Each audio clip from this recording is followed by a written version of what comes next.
अस्सलाम वालेकुम, मैं काशिफ अली जी आज एक नई वीडियो के साथ आपकी खिदमत में हाजिर हैं। आज हम बात करेंगे इंजेक्शन मोल्डिंग मशीन। वैसे तो आइडियाज़ मैं पिच करता रहता हूं, बट वो जो चीज़ें प्लास्टिक की प्रोडक्शन होती है वो किस मशीन पे होती है, वो ये मशीन है।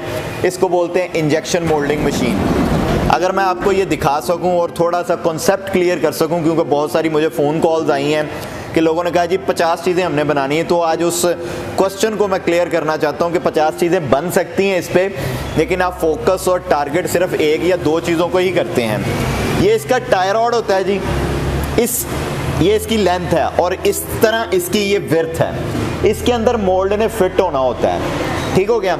अब मोल्ड की फिटिंग करना इटसेल्फ तकरीबन कोई 2-3 घंटे लगते हैं मोल्ड को चेंज करने में। मोल्ड कोई छोटी सी चीज़ नहीं होती, बड़ी भारी चीज़ होती है। Sometime 400 kilo, 500 kilo, even 700 KG का भी मोल्ड का वेट होता है। तो जब उसको आपने रिप्लेस करना है तो टाइम टेकिंग काम है, काफ़ी मेहनत लगती है। मोल्ड के वेट के ऊपर मैं जोर सिर्फ इसलिए दे रहा हूँ क्योंकि लोगों ने बहुत सारा क्वेश्चन किया है जी कि 50 चीज़ें बन सकती हैं। नो डाउट इस मशीन के ऊपर 50 क्या 100 चीज़ें भी बन सकती हैं डिफरेंट तरह की, लेकिन आप क्या मोल्ड को चेंज करते रहेंगे बार बार? मोल्ड उतारेंगे फिर नई चीज़ का बनाएंगे, फिर उतारेंगे फिर बनाएंगे, तो आपकी प्रोडक्शन नहीं हो सकती। तो हमेशा चीज़ें डेफिनेटली 50 से ज़्यादा, 100 से ज़्यादा बन सकती हैं, बट आपने कोई एक प्रोडक्ट सिलेक्ट करनी है। एक प्रोडक्ट जब आप सिलेक्ट करेंगे तो उसके हिसाब से उसकी फिजिबिलिटी बनेगी और एक प्रोडक्ट को ही आप अच्छी तरह मार्केट कर सकते हैं। मतलब एक से मुराद ये नहीं कि अब एक ही है, उससे रिलेटेड लेट्स से अगर आप बेबी फीडर बना रहे हैं तो बेबी फीडर के अंदर उसका टॉप कवर है, उसका हैंडल है, उसका निप्पल का कवर है, ये 4-5 चीज़ें उस प्रोडक्ट की हैं, तो वो तो आप मोल्ड इसमें रिप्लेस कर सकते हैं। लेकिन अगर आप कहें कि मैंने बेबी फीडर भी बनाना है और मैंने ऑटो पार्ट्स भी बनाने हैं, मैंने स्पून्स भी बनाने हैं, मैंने थिन वॉल भी बनाने हैं, मैंने बर्तन भी बनाने हैं, तो उसके लिए आपको ज़्यादा मशीनें भी चाहिए होंगी।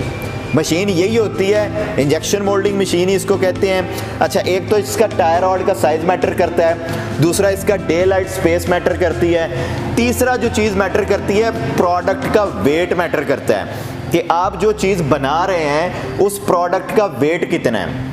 लेट्स से अगर उसका वेट, इस मशीन की कैपेसिटी अगर मैं कहूँ तो लेट्स से कि मतलब वो है तकरीबन 500 ग्राम। ये मशीन 500 ग्राम तक का वज़न एक शॉट में बना सकती है। एक शॉट किसको कहते हैं कि जब आप इसके अंदर चीज़ डालते हैं तो वो मोल्ड बंद होता है, बंद होने के बाद जो वो खुलता है तो उसके अंदर से जो पीस निकलता है वो चाहे एक निकले या 10 निकले, उस टोटल का वेट 500 ग्राम तक का होना चाहिए। उससे ऊपर वेट जाएगा तो मशीन का साइज बड़ा हो जाएगा। अगर प्रोडक्ट कम वेट की है तो मशीन छोटे साइज की आपको लेनी पड़ेगी।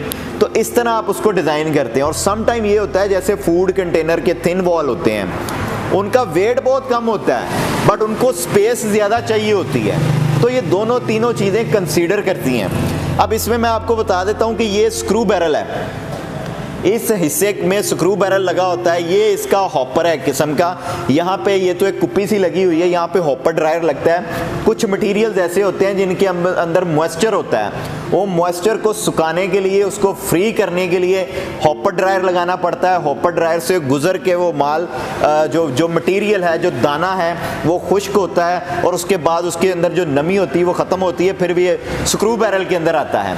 स्क्रू बैरल जब चलता है माल उसमें मेल्ट होता है, मेल्ट होके उसको वो पीस के आगे लेके जाता है, यहाँ से फिर वो सप्लाई करता है डाई के अंदर, और डाई के अंदर वो चीज़ें फिर बनती हैं। जो भी उसका सांचा लगा होगा, जो भी प्रोडक्ट का मोल्ड डाई या सांचा लगा होगा, उसमें वो चीज़ें नीचे गिरेंगी। तो ये है जी इंजेक्शन मोल्डिंग मशीन। और ये जो बहुत ज़्यादा मुझे क्वेश्चंस आ रहे थे कि एक ही मशीन पे हम मैक्सिमम क्या कर सकते हैं, तो मैंने पूरी कोशिश की है कि आपके सवाल का जवाब क्लियर कर सकूँ इस वीडियो में। फिर भी अगर कोई बात रह गई हो तो नीचे कमेंट सेक्शन में ज़रूर बताइएगा। चैनल को लाइक शेयर सब्सक्राइब ज़रूर करें। मिलते हैं नेक्स्ट वीडियो में। टिल देन टेक केयर, अल्लाह हाफिज़।